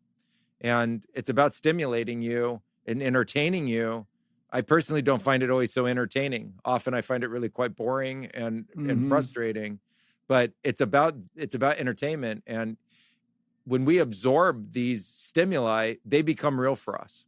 Yes. And they enter into our dream, and they change the nature of the way that we feel, the way we see ourselves when we look in the mirror, and the thought about what we need and what's important to us. And I would take a deep look at that and ask myself if that's serving me in my life, if that's really serving me in how I'm living, and be very judicious about my use of time associated with that. You know, part of that war that I was talking about turned into an information war and a propaganda war. And I think in today's day and age, it's very difficult to discern information from the distorted nature of propaganda and psyops. And, you know, the nature of our different media channels are being used to wield that through point of view and the nature of preference. And today, you have to be really careful, especially with social media channels, because they've been using algorithms through artificial intelligence now for over 15 years to map you. And those are content delivery algorithms, you know. And I've had a unique life, which has let me work with people in the tech industry, both in plant medicine and in technology. And so I've gotten to speak with the people that actually developed those algorithms, and they now have tremendous remorse about it. They call it the law of unintended consequences. They weren't thinking about how these could be used for nefarious reasons or to try to extract more capital from you or just increase the revenue for the companies that are behind the nature of the platforms, but that's how they ultimately got used. And so even the content that you're receiving, you know, when it's just fed to you, you're not choosing it and selecting it, but it's being fed to you. It's taking your choice, and it's not giving it to you because of the quality of the information. It's giving it to you based on key signals that it can receive from you. That is about measuring the nature of the stickiness of it and the dopamine responses that you're getting, which ultimately, you know, create a form of addiction to that kind of content. And it can be hyper stimulating, but it doesn't mean good for you. And so that's something that we need to really look at now, especially in the nature of fantasy and in a kind of stylized version of reality that we know isn't real, but goes into the mind, like you were saying, as a form of fundamental reality. It forms belief and starts to distort the nature of what we think our needs are. And, you know, the reality is our needs are pretty simple and our wants and desires are very complex. And so we need to go back into that reset about our actual needs, and from there start to turn our fear off so that we can regain our discernment about the nature of the messaging and the information that we're receiving. And, you know, just as an example, on a daily basis, I'll discard, as I'm receiving the information, 95% of anything that's coming through. I'll consciously to myself tell myself, that's not true, that's not true, that's not true, as I have to come into interaction and connection with it, because otherwise it will imprint. I will recognize the nature of the imprint. It'll be in my imagination. I'll remember things people said through social media feeds, and those things were staged. And in my mind, I'll be replaying it as if it were, you know, something that's now shifting the nature of how I think, or theory that I'm creating or forming, or an idea about a direction or a choice I need to make in my life. And so I think the more that we can do that and support people to step out of that hypnosis, specifically now, the better. The algorithms that sit behind the platforms are not there in our favor. Yes. Just as you were talking, I'm writing a note so I don't forget to share this. You know, one of the things that's really been important in my life is to study the people that have qualities and have accomplished things that I think are really worthy of a legacy, you know, to leave behind. I've studied the biographies of at least 150 people, and I have all of them in my library, because I wanted to know what makes great people great. And interestingly, most of these people that we would call great people, be it musicians, singers, inventors, scientists, peacekeepers, almost all of them came from really traumatic beginnings, really tough beginnings. And so one of the things I've learned from them is that if you can find something in your heart that is meaningful to you, or find somebody that inspires you, and you have a sense of, if I could be more like that person, I would feel more whole or more connected or more satisfied with how I'm living my life. And so what I've done over the years is, I like, for right back on my wall behind me, you can see some sculptures hanging on. One of them's Mother Teresa, one of them's Mahatma Gandhi. But Gandhi is somebody that I studied because I thought, man, what kind of a man can take on the British government and get his country back when that's one of the most ruthless organizations in the world, bar none? And he did it through nonviolence. He literally threatened to starve himself to death, and they made such a media stunt out of it, just made the British look like nasty, evil villains. But ultimately he did it. I'm like, okay, that guy's got a set of billy goat balls on him. And, he devoted himself to doing something meaningful that literally changed the world and inspired billions of people. So, and he lived a very simple life. He was a lawyer. He had plenty of money and success, but he let go of it for a bigger purpose. So you see the evolution from I to we, him and his wife and family, to all. And so I think every day about Gandhi because I blow smoke to him in my prayers and say, thank you for inspiring me to do the best I can be the best I can be as a human being, and do the best I can do for the world. And so I try to take a little Gandhi into me. I love, Paramahansa Yogananda, and I've studied him quite extensively. So I see, what is it about Yogananda that if I emulate a little bit of every day, it can make me a better person and make me feel like my life is more meaningful. I think if we look around the world for people that have really demonstrated what a human being is capable of and how creative we can be, how intelligent we can be, how amazing the things are that we can create that are actually meaningful as opposed to distracting, and we just make it our task to put a little bit of that consciousness into ourselves each day. I think, you do that for a few years and you look in the mirror one day and realize you're a very different person, and everybody around you has not only realized that, but they're being inspired by you as well. And I think that's one of the things that, tribal elders did for us in our cultures. We saw the wisest people around us, and they helped us discern what is worth being scared about, what's not worth being scared about, what's worth fighting about, what's not worth fighting about. So I think there's a lot of opportunities for us, but we have to choose that as an individual. We can't, you can't force that onto somebody or it won't work, because then it just becomes imposed.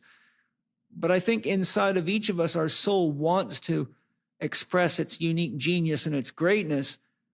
And if we spend time just being in and with ourselves and having a loving conversation with ourselves instead of being distracted by social media, AI, gaming, and all this other crap, I think that the voice of God is in all of our hearts, and it guides us to the people, the places, the things, and the circumstances that give us that ability. I just felt like I needed to share that.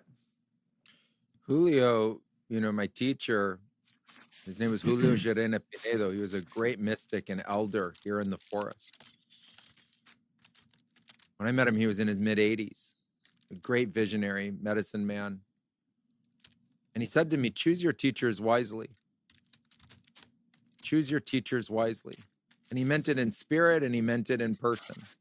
What I love about what you just said is that you studied. So if these people are teaching us, you studied great people to find something about them and understand something fundamental about them. The people's, teachings are available. And when I first started in spirit in ayahuasca ceremonies, you need guides, you need spirit guides. And I chose great animals and great plants and the great ascended masters, and developed a deep relationship with beings like the Buddhas and the Christs and the teachers who taught compassion and love, and studied people like you, like Gandhi, who were creators of massive social, cultural, and political shifts in the world. and also, great people who built, large industrial systems, like large systems thinkers. I studied these people. I also studied physicists and mathematicians to learn about them as people, and their teachings are everywhere. And I love this idea of choosing our teachers and choosing our mentors. And in that too, I also have heard over and over again the idea of surround yourself with the very best people you can. And that represents the nature of friendship and community. Yes. And when you were talking about this, the word influencer came to mind. Like, who's influencing you? Who's influencing your mind and your feelings and your awarenesses and understanding? And, the person I want to influence me isn't the person who's unboxing an Apple computer or, playing a video game on TV. No. The person I want influencing me is somebody of deep wisdom, knowledge, and understanding that's helping me learn and grow from where I am to take the next steps that are more important for me and are going to help me thrive and improve my life.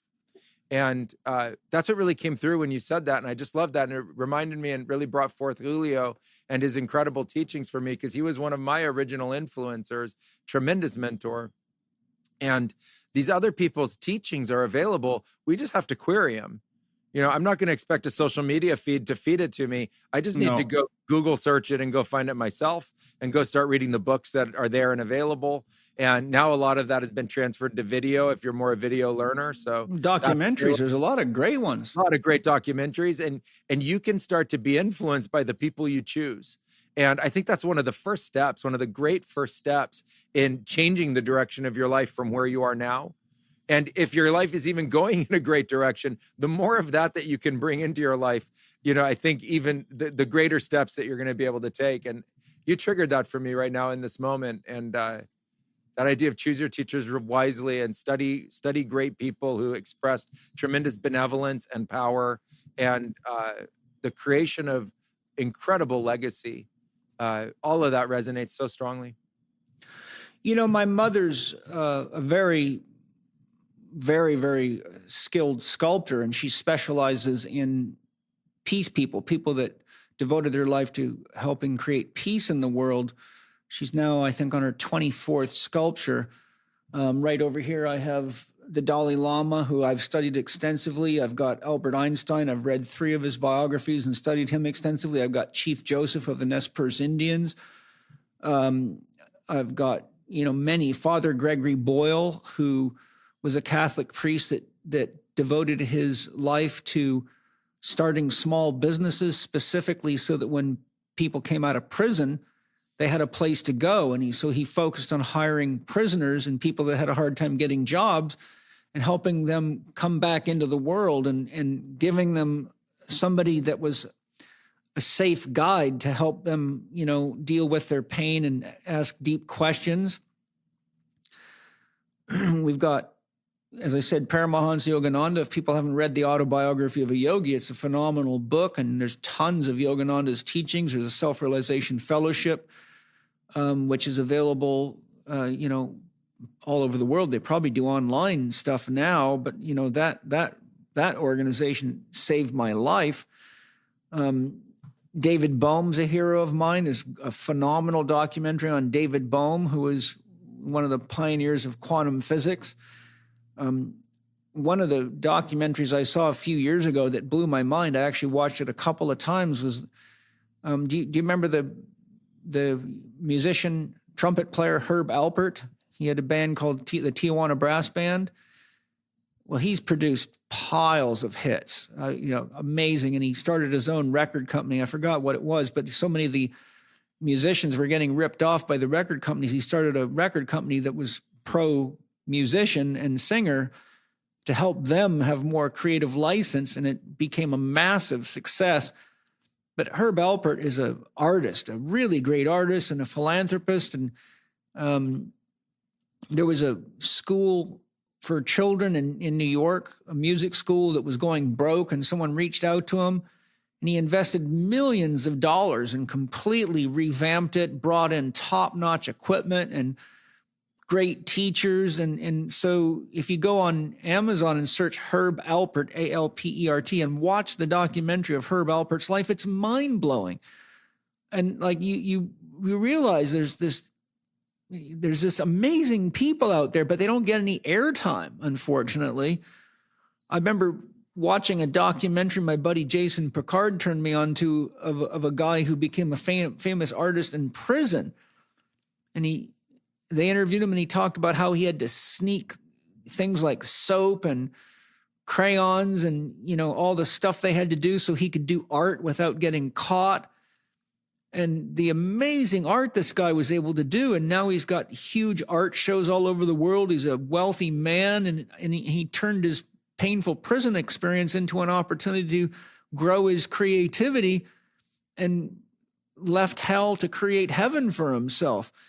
I think that there's just so many great people that have walked this planet, and some of them that are still here. Look at Eckhart Tolle. He used to be a bum in a park, and look what he's brought to the world. I just don't know who I would be without having spent time learning that, adversity can be overcome. And I think the most important thing is to have a sense of trust that God is in you and that you're here to do something that only you can do in a way that only you can do it. No matter how much of a shaman I am or you are, each of us brings something unique to the people that we're with that only we can deliver. And I think oftentimes the great teachers and the great examples awaken that quality in us. It's like they kind of wake us up to the desire to be who we came to be. And without, without them to kind of quicken us, we don't really realize that we can be more than we are. And I really just would love to see more of that emphasis in the world and less distraction. What comes forth for me is purpose and understanding we have it. It's in us. Our purpose is in us, and it's not a social role. A social role can be an aspect of our purpose, but we have a deep purpose within us. And as you were talking, the idea of like compression on our spirit came to mind. That we have this rich spirit within us. And just like the imagination gets atrophied, our spirit gets compressed and in many ways gets hurt throughout our lives. We get traumatized in ways and it suppresses our spirit. And when we heal our spirit, and plant medicines is a great way to do it, but when we heal our spirit, it ignites that purpose within us again. And, I was told many times in my life, wear your scars proudly. Stand up in the face. Yeah, you've been beaten, you've been abused, you've been traumatized, you've been hurt, you've lost wealth, you've taken punches. Wear that with pride. Stand up. Feel good about yourself. Yeah. And I love that when you say inner divinity, find that inner divinity, that inner God within that lives through all experiences with clarity and openness about being alive, not measured against something that somehow belittles us or makes us less than what we truly are. And allow our spirit to present itself and flourish with vibration and vibrancy and energy and come forth in our lives and ignite that nature of our purpose and use that as a guide for ourselves and see that others, like you say, these adverse backgrounds from these great people is highlighted by the fact that their spirit showed through and continued to shine through the rest of their life. And God had a plan for them and they lived it and they embraced it.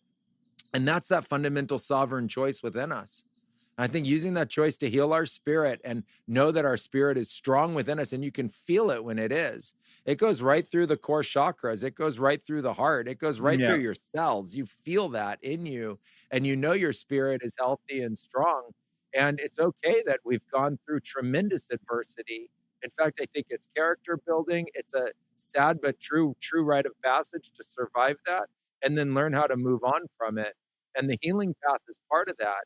And part of the healing path is understanding that beyond the healing path is the thriving path, the vibrancy path. And so we go through healing to be healed. I often talk about it like getting a bruise or a cut. It heals and you move on. And so we go deep into this We can heal the emotional state like we talked about. We can heal our spirit. We can bring it back into a state of vibrancy. It can take a few months. It even might take a few years, depending on how deep we've gone into the nature of trauma, pain, and the weaknesses within us that get created from that. But we can rebuild through mind, body, spirit, and through the nature of our conscious mind, and awaken our imagination again. We do it step by step, and it's a nature of a transformational process. And when we do that, we regain that clarity of our purpose. And I always like to think that the future holds more opportunity than the past. And so as I orient to that right now, this is my starting point. Right now, I need to embrace and absorb the juice out of everything I've experienced in my life. I need to soak all the teachings I can out of it, whether it came through adversity or it came through reward. It doesn't matter. I need to take all of that in and embrace that and awaken from that and understand that my future will always be longer than my past. My future will always have more time in it than my past, not just in this life, but what comes beyond it. And so I want to be oriented to understanding that I'm here ready for the next opportunities. And inside myself, I could honestly say that I spoke with spirit. I spoke with God and said, I'm ready for the next great things to happen for me, and that I could encourage that spirit. And that's one of the roles that the shaman down here taught me, was that the relationship with spirit isn't complacent. Part of the purpose of ikoro and chant and the nature of percussion and dance and the nature of ceremony is to encourage the spirit, to ask it to be stronger, to be healthier, to be more powerful within yourself, and to come from around you, whether it's from the nature or from the plant and animal kingdom or the supernatural or the cosmic, and to really bring forth the nature of that vibrancy. You hear it in ceremony down here. You hear it when we call forth the song of nature and it gets louder. There's an actual amplification in the amount of sound there is. And you realize that this spirit is something that's living within us and it's all around us, and we can engage with it. And within that, we ignite an awareness of purpose and we can start to live it. Yeah, I totally agree. I think one of the things that's important for everybody listening and watching to realize too is, having studied rite of passage ceremonies extensively and studied, Carl Jung and Joseph Campbell and many others for so many years, is the one thing the experts on the issues of rite of passage agree upon is that if we aren't taken into one formally, we will attract one to ourselves. And oftentimes we unconsciously attract very painful rites of passages. Whether it could be an abusive boss, it could be financial destitute, it could be drug addiction, it could be video game addiction, anything that, leads to a breaking down of responsibilities, relationships, and brings on a crisis that you have to muster up the adult in you to climb out of, or you just become a statistic. And so why I think this is important is when you realize that the soul will attract a rite of passage to it to ensure its own individuation, its own growth, that if we orient ourselves to studying the people that inspire us and putting our consciousness into our heart frequently enough to get clear on what feels like love to us and inspires us, then instead of a negative and a painful rite of passage, then we get attracted to something that's meaningful to us, and we go through the normal challenges of creating, developing, and growing. But then we're actually dealing with a labor of love, and we have the inner strength to make it through a labor of love. But if we're just doing what everybody else tells us we should be doing, or what mommy and daddy think we should be doing, or what we think we have to do just to make money to pay the bills, but we're not really getting clear on what we would like to do beyond just existing, then a negative rite of passage will find us. And, as Rumi says, the function of a broken heart is to let your love pour out. And I'd say if you're going to get a broken heart, it's better to get it in a process of self-inspired love as a path, because then you can heal the broken heart. But if you get a broken heart and it's something you've attracted out of not participating in your life, that broken heart might just break you. And then you just become a profit center for the medical system and a bunch of other negative stuff, drug lords, etc. And so I think it's important for all of us to realize the soul is inherently here to grow. It's inherently here to wake up to who and what it really is. And what it truly is the whole of all of it. It's the greatness of God. It's the greatness of the universe. It's the greatness of Gaia, the greatness of the solar system. Everywhere you look, there's greatness around you. And so I feel personally, I've always wanted to do my best. If I'm going to have to deal with pain, I'd like it to be pain that has meaning to me. If you don't find the meaning in your pain, then it's too easy to resort to drugs and to dropping out. And when I see young men doing that and dropping out of their responsibilities for caring for their wife and their kids, it's painful for me to watch, because I know what that means to the family and what it means to the future of the family, and the wounds that creates in people that need either father or mother's support, and oftentimes it's because they just have not been given inspiration, license, or permission to focus on what they love to do instead of what they think they have to do all the time. The nature of our responsibility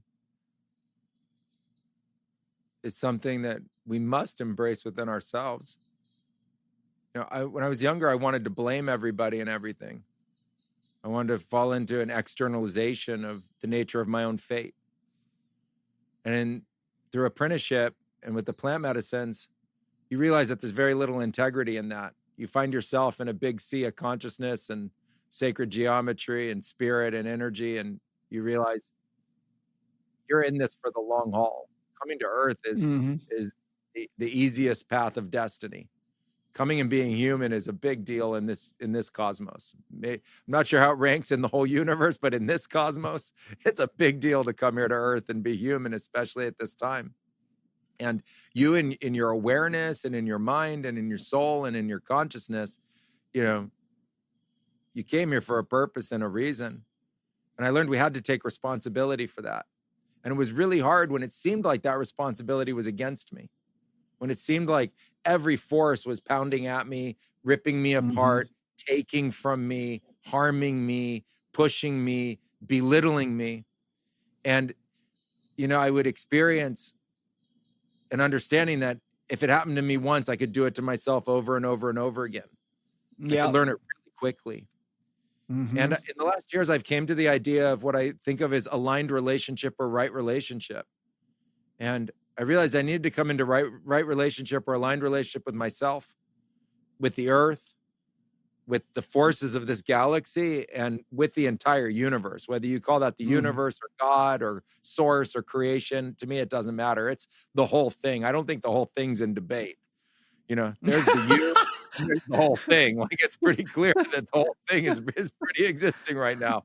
So I thought about it in terms of right relationship and in alignment with that. Like, I realized I was going to get defeated and just destroyed if I were in out of alignment or out of right relationship with these forces much greater than myself.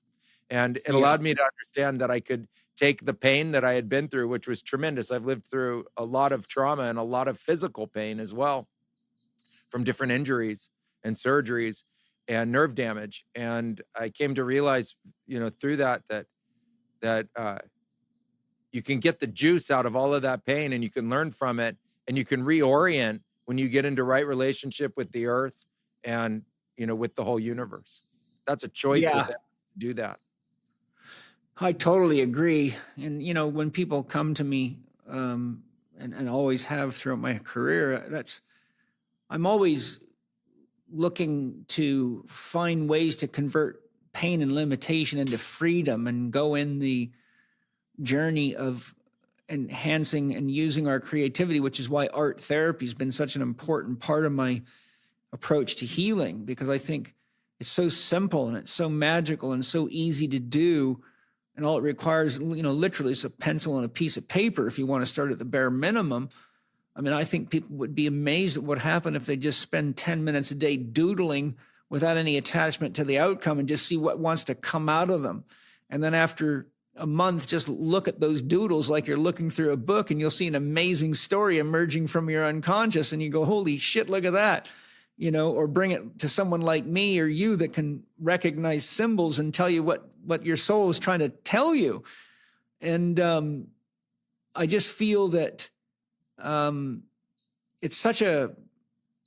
the human life is such it's a very intense. I think everybody should give themselves some empathy and compassion. There's an old saying that the angels bow to human beings because they know how intense it is to be caught in the middle of that much polarity. And so they look at us and see us as the real warriors of spiritual development, because we step into this intense field of rapid evolution of the soul and rapid growth under the pressures of the Tao, but I think if we all hold each other's hands and sing a little more and take time to just giggle and laugh, I think people have forgotten how important a sense of humor about all this is too. I mean, God's the greatest trick jokester of all. God created all humor. We were in ceremony last night, and people think an ayahuasca ceremony has to be so hard and it has to be so intense and all of that. And I was cracking jokes and we were having a good time and laughing. And pretty soon the group said, we didn't know this could be joyous. Yeah. Someone said, I feel like there was trauma in my womb. What was that all about? And I said, let's just heal it first. Let's just start healing that now. We don't have to go into the story first. Let's just heal it. I was like, I just want healthy wombs for everybody. Let's go. Let's have healthy hearts, livers, spleens, wombs, lungs, healthy brains. Let's go. And pretty soon we were having fun and laughing, and it turned into an incredible joyous experience. And, the joy of the heart, the positive energies that can come through, the vivaciousness that we get to experience, that's what we want to cultivate. Absolutely. Well, Hamilton, what a great journey. I've missed you. It's nice to be able to sit and rap with you and, remind me once again of why life is beautiful and why we're all here. And just, I share your love of the plant medicines. It's, if you want to see God's sense of humor, all you got to do is look at the stuff laying in the garden everywhere.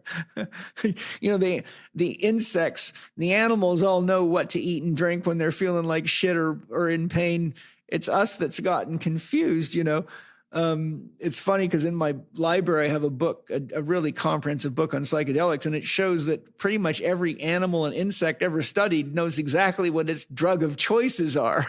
Just, it ferments alcohol. There's ants that ferment alcohol. There's all sorts of creatures that know how to do this stuff, and they take time out to get shit-faced and party, and we forgot about that. I'm just grateful that you're out there. You're one of the very few people in the world that I trust to send people to not only do a plant medicine ceremony, but to actually learn how to lead people through them. So as we close, maybe you can share just an overview of what you offer. We'll have information in the show notes so you can link through to anything in case you aren't in a position to write stuff down real quick. But maybe just as we close, Hamilton, any closing thoughts and whatever you'd like to offer everybody. Yeah, thank you so much. My part of my mission now is to make sure that you're empowered with the ability to safely use plant medicines for your own mental health and well-being, and to activate everything that we've talked about in this conversation. And to do that, it required me to come all the way to the Amazon and ultimately live here and train and learn. But the direction that the medicine going is turned around. It's now going back into the rest of the world. And so I want to make sure that you get the skills and the education that you need to be able to have a powerful and safe home practice, and ultimately be able to do that for yourself and for friends and family and for others, and even professionally, if that's the direction you would like to head. So I've created a 8-week sitter course, and we have an incredible offer for all of your listeners, Paul, that I'm really excited to share with you guys. It comes with a $2,000 discount. There's payment. Wow. There's bonus material of 4 weeks of focused study into Wachuma. ayahuasca, psilocybin, and cannabis. There's lifetime access to the course material. We have a private community that's vibrant, so you get to be with people that are practicing this and studying. There's over 100 students in there, and you get to be able to be part of that community. And we have special retreat pricing, part of that, to be able to come down to the Blue Morpho Lodge and train in person, as well as participate in plant medicine dietas and a ceremonial archive. So you have all these recorded ceremonies so you can learn our ceremonial arts and then come and practice them in person. And so we put all of this together into this curriculum. You can do it step by step from home. There's theory that's presented in short videos. There's in-depth lectures like this conversation that really breaks down the teachings so that you can learn them step by step. It includes the very best that our lineage teaches, that I got to learn, that I get to now support and pass on to you. And we learn with safety, clarity, and structured foundations. It's about integrity and ethics. And it's a clear path filled with tools and tips to be able to make sure that you have the power of your own mental health and the power of the plants in your hands. So it's an honor to get to share this with you and with your audience, Paul. I'm just so grateful. Thank you. Yeah, thank you. I'm super excited. So certainly there'll be any number of you out there that right now feel the call, either for your own personal growth, development, or healing, or to be in service to others to take this path. And I'm grateful that, I'm sure if you've listened to Hamilton by now, he's a very grounded, centered, honest, and real human being, not some guy with a pocket full of drugs that's going to teach you how to trick people into all sorts of problems, including themselves. So yeah, follow up if you feel inspired, go down there. If you have you yourself or friends or family want to go do a real ceremony and go on a nice journey to get there and be there and get back home. Hamilton's got it all set up for you, so it's safe and easy from arrival to return. And I'd just like to say thanks to all of you guys. I hope you enjoyed the podcast today. I sure always love hanging out with Hamilton, and he inspires me in many ways. And I'd like to say thank you to my beautiful sponsors for all the great products they offer us all, and for all the money they put in the hands of free-range and biodynamic and organic farmers. And remember, anything you buy from the sponsors, you're actually supporting the farmers, you're supporting the companies that make us these great products, you're supporting yourself, and a little goes to the podcast. So that's a quadruple win. I think that's beautiful. And I hope you guys put some or as much as what we shared in this podcast to work in your own life. Remember, a journey of 1,000 miles begins with one step, so don't be afraid to start wherever you're at. And I look forward to sharing something awesome with you in my next podcast, which comes out every week. So Hamilton, hey, big hug, buddy. Lots of love. Thanks so much. Good to see you. Look forward to our next rendezvous, wherever and however that may be. Thank you for listening to Spirit Gym with Paul Chek and today's guest, Maestro Hamilton Souther. Maestro Hamilton has a very special offer for Paul's listeners. He is opening the doors to his plant medicine sitter and facilitator training. You'll receive 8 weeks of material, a certification pathway, and a step-by-step lineage-based system you can go through at your own pace. He has also lowered tuition to support you in your mission of a safe and seasoned psychedelic practice by providing quality education, and he also offers flexible payment plans. You'll get a $2,000 discount along with more than $12,000 in bonus materials, plus ongoing mentorship and integration support for your at-home practice. Maestro Hamilton backs this work with his full confidence and offers a 14-day money-back guarantee and a 3-month safety guarantee. Go to bit.ly/Blue Morpho-Chek offer. That's bit.ly/Blue Morpho-Chek offer to join Maestro Hamilton Souther's plant medicine training with a $2,000 discount, $12,000 in bonuses, and a full safety guarantee. You can also download Music for Ceremony, Ayahuasca Medicine Songs Volume 1, Maestro Hamilton's Icaros, a free gift just for you. So go to bit.ly/Blue Morpho-Chek offer. For more interaction with Paul And to share ideas and ask questions about the topics discussed in this podcast, we invite you to join his Spirit Gym program and community. You can participate in live Q&A sessions with his podcast guests, access the members forum within the Spirit Gym community where you can chat with other members, attend weekly virtual meetups with Paul, and study his comprehensive Master Key online program. Explore the options and subscribe today by going to myspiritgym.com. And finally, if you enjoyed today's episode, please subscribe to the show on the podcast platform of your choice. This podcast is available on Apple Podcast, Spotify, Amazon Music, Audible, and YouTube.